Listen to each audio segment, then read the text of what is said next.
Kažkaip labai tų mikrofonų nelabai noriu, bet liepia su mikrofonu, tai taip ir padarysiu.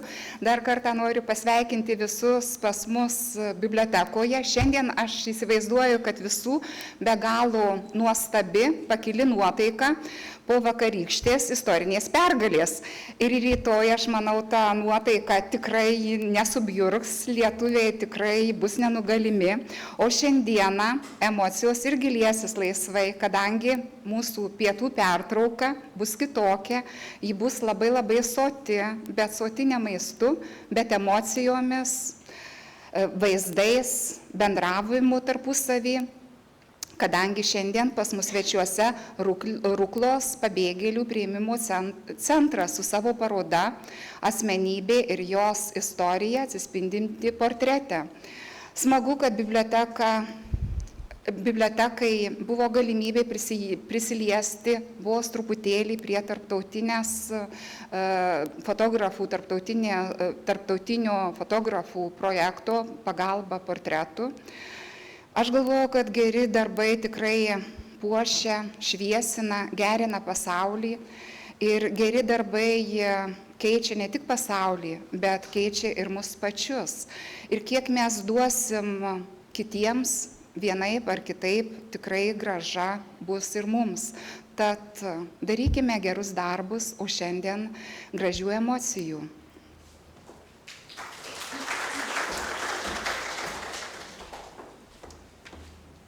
Sveiki visi, aš esu Beatričė. Pirmadieniais, penktadieniais dirbu pabėgėlių priėmimo centre. Per paskutinius porą metų mes turėjome tiek daug kūrybinių sprendimų, naujų situacijų ir naujų veidų savo gyvenime, kad aš galiu vienareikšmiškai teikti, kad mes tikrai esame labai kūrybingi, lankstus ir atliepiantis poreikius ir įsiklausantis ir girdintis tai, ką žmonės sako, kaip jie jaučiasi. Tai pabėgėlių priėmimo centras gyvuoja jau nuo 96 metų, 27 metus skaičiuojame. Tai per tą laikotarpį turėjome labai daug visokių įvairiausių šalių asmenybių, portretų ir jų istorijų. Mes padedam pabėgėliam, pabėgusiems nuo karo. Lietuva iš tiesų niekada dar nebuvo taip arti pabėgėlio.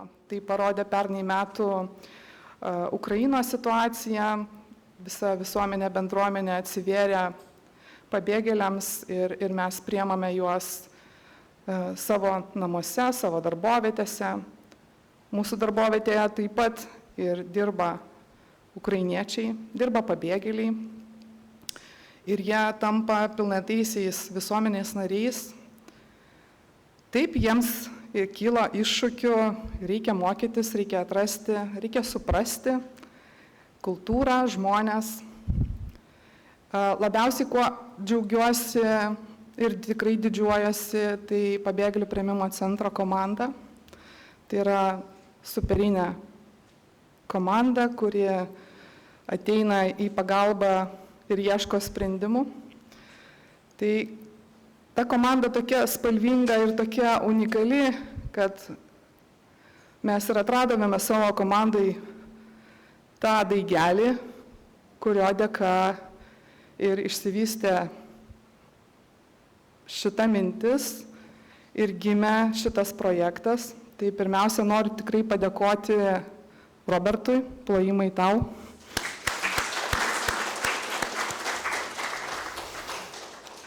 Nes tavo dėka atėjo šitą mintis ir išsivystė į tokį dalyką. Ir pernai metais gruodžio mėnesį Robertas sukvietė savo bendraminčius, draugus, pažįstamus. Jisai irgi dalyvauja tokioje unikalioj iniciatyvoje, kuri vyksta visame pasaulyje, Help Portrait. Tai profesionalūs fotografai, kurie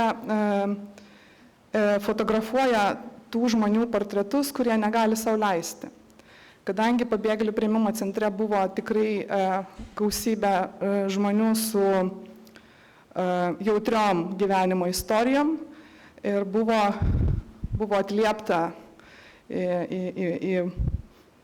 į tą iniciatyvą ir pakviesti savanoriškai pabėgėliai, kurie norėjo, dalyvavo ir atvyko.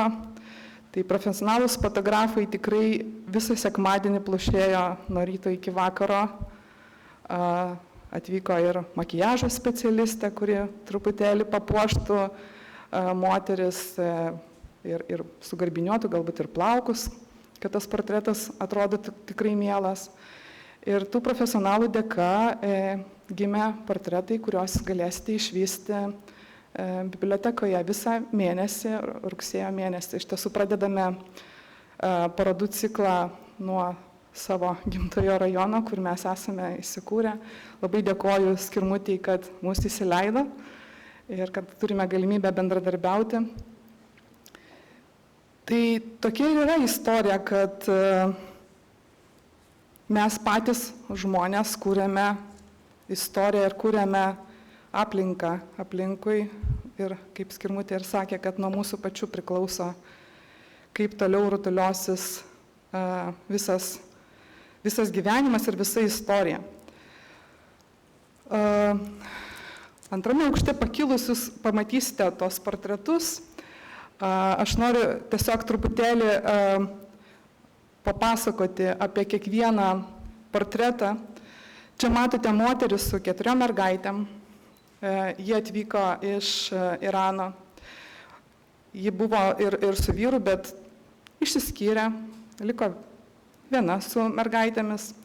Mergaitės lanko lietuvišką mokyklą.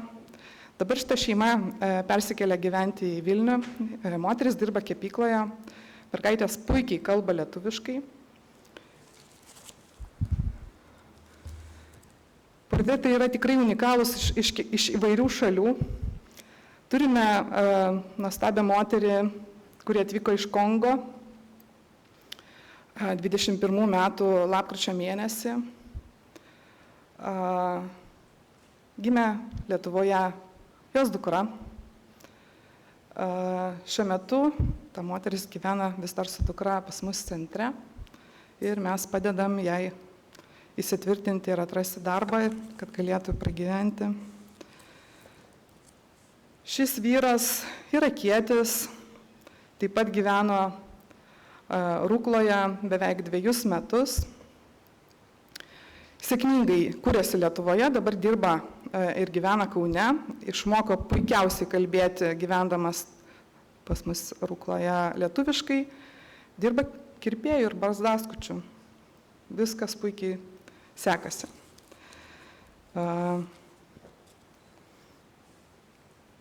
Kitas vyrukas, iš tiesų jaunuolis, atvyko kaip nelydimas nepilnametis be tėvų. Vienas iš Gvinėjos Respublikos. Pramoko ir lietuvių ir anglų kalbas, nes buvo organizuojamos pamokos ir lankė mokyklą. Puikiai žaidė futbolą, intensyviai sportavo. Ir jo svajonė iš tiesų ir buvo ir yra tapti profesionaliu futbolo žaidėjų. Iš tiesų, Rukloje mes turėdavom tokių unikalių varžybų, bendradarbiavom su Ruklos seniūnija ir mūsų buvę gyventojai patys geriausi buvo futbolistai. Ir pernai metais buvo organizuotas Jonavoj futbolo čempionatas, ar kaip čia galima pavadinti, tai su mūsų gyventojų pagalba rukliečiai laimėjo 1 vietą. Aišku, kitų apylinkių žaidėjai turbūt pyko, kad tiek daug turėjom jėgos, bet tai buvo unikali galimybė. Ši moteris yra vardu Aldona, yra iš Venesuelos. Pabėgėlių priėmimo centras padeda taip pat lietuvių kilmės asmenim gyvenantiem Venezueloje ir Ukrainai, persikėlus į Lietuvą, integruotis. Ši moteris dabar gyvena Kaune.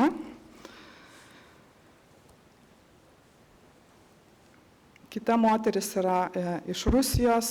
Turime, kaip matote, įvairiausių kilmės šalių atstovų. Taip pat dabar puikiai kuriasi ir gyvena Kaune ir dirba.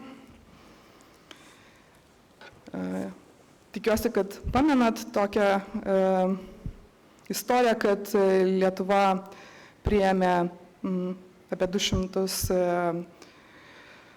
asmenų, kurie bendradarbiavo su NATO iš Afganistano. Tai šita senjorų pora buvo perkelta iš Afganistano. Kiek mums yra žinoma, sūnus persikėlė į Kanadą, dukra į Austriją. Tai irgi vienas kitam rašo laiškus, skambinasi, tikisi, kad kada gal susijungs kartu. Tai dabar šita šeima gyvena netoli Vilniaus. Jų gimtoji šalyje Afganistane yra likusi dar sūnaus kita šeima, kuri irgi slapstosi ir tėvai pergyvena dėl jų saugumo ir likimo. Ši nuostabi mergina atvyko į pabėgėlių centrą kartu su savo dvynių broliu. Jinai yra iš Dramblio kaulo kranto ir jos svajonė yra susijusi su grožio industrija ir nori turėti savo saloną ir atidaryti ir puošti moteris. Lietuvoje taip pat kūrėsi šeimos ir atrado migrantai vienas kitą. Šeima irgi jauna, atvyko pernai metais pavasarį į pabėgėlių centrą, vyras iš Kongo, moteris iš Kamerūno. Vaikas gimė pabėgėlių priėmimo centre gyvenant balandžio mėnesį pernai metais. Ir vis dar gyvena Ruklos pabėgėlių centre, bet dirba ir ieško galimybių, kaip savarankiškai apsigyventi. Ši moteris su berniuku yra iš Baltarusijos, gavo pabėgėlio statusą ir taip pat ruošiasi įsitvirtinti Lietuvoje.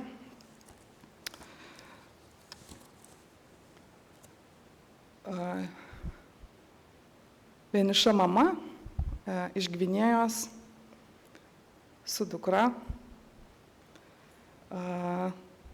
Tai tiek portretų mes šiandien atvežėme jonaviečiam. Kiekviena asmenybė, kiekvienas žmogus turi savo istoriją. Ir mes norime bibliotekai padovanoti taip pat fotografijų knygą. Sustojus pažvelkite gilyn, dar giliau, įsiklausykite į savo širdį, išgirskite save.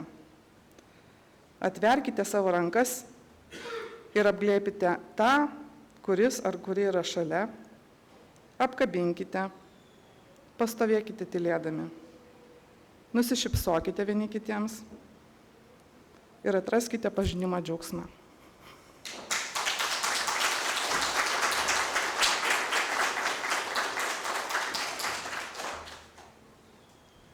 Tai šito viso renginio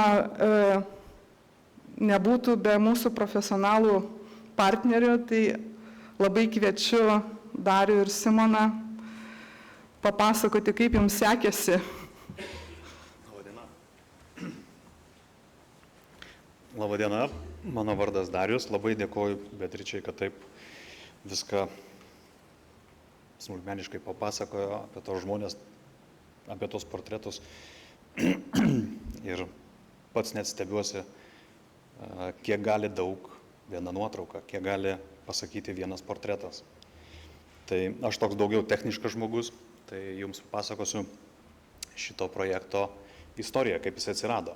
Tai šį projektą sugalvojo amerikiečių fotografas Jeremy Covertas 2008 metais ir jo pagrindinė idėja buvo suburti, kad fotografai suburtų savo komandą, kurioje yra grožio specialistai, vizažistai, plaukų stilistai, savanoriai, pagalbininkai, žmonės, kurie padeda bendrauti su atėjusiais nusifotografuoti žmonėmis, kurie spausdina nuotraukas, jas įrėmina. Reiškia, suburti tokias komandas ir išpopuliarinti šitą projektą, kad kuo daugiau žmonių, kurie negali leisti savo profesionalių paslaugų, tai gautų. Gautų svarbiausia ne tik tai portretą, bet ir tą dėmesį. Nesvarbu, kad tai tik tai viena diena, bet dėmesys yra daug kas. Ir šis projektas greitai išpopuliarėjo ne tik tai Amerikoje, bet ir visame pasaulyje. Mes šią idėją gavome 2011 metais ir iš karto pradėjome šį projektą vykdyti Lietuvoje.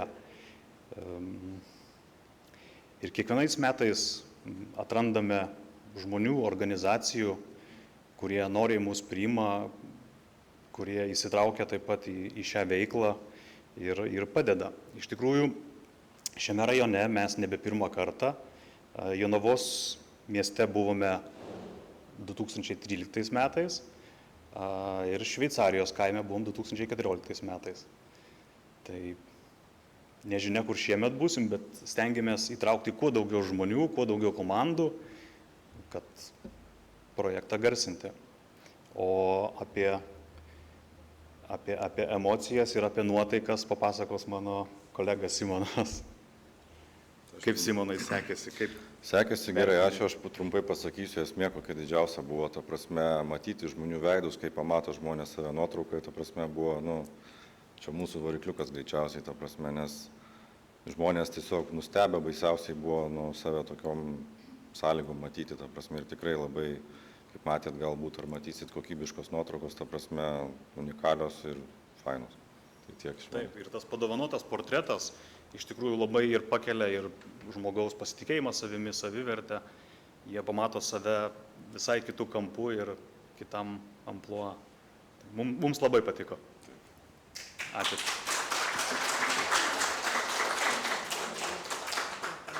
Ačiū Jums. Dėkoju. Grįšime su laukuvėmis. Ačiū. Ačiū dar kartą. Ačiū, kad Jūs mus priėmėte. Ir galbūt atvyksime pas Jūs, galbūt kita komanda atvyks pas Jūs kitais metais. Ačiū.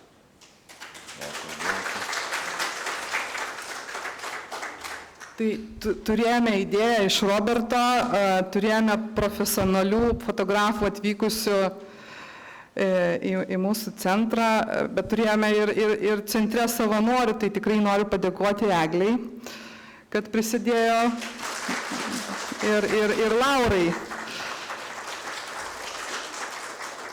Ir manau, kad mes kiekvienas prisidedam prie to unikalaus kūrinio, nes kiekvienas yra atnešantis dalelę savęs į tam, kad susikurtų ir gimtų naujas reiškinys, naujas kūrinys. Tai labai dėkoju visiems už tai, kad leidžiate šiandien pietus kūrybiškai, kultūriškai, atrandant asmenybės, žvelgiant į tuos portretus. Ir parodą galima pamatyti antrame aukšte, tai kviečiu labai visus užsukti, sustoti, pažvelgti, įsiklausyti save ir atrasti. Ačiū labai.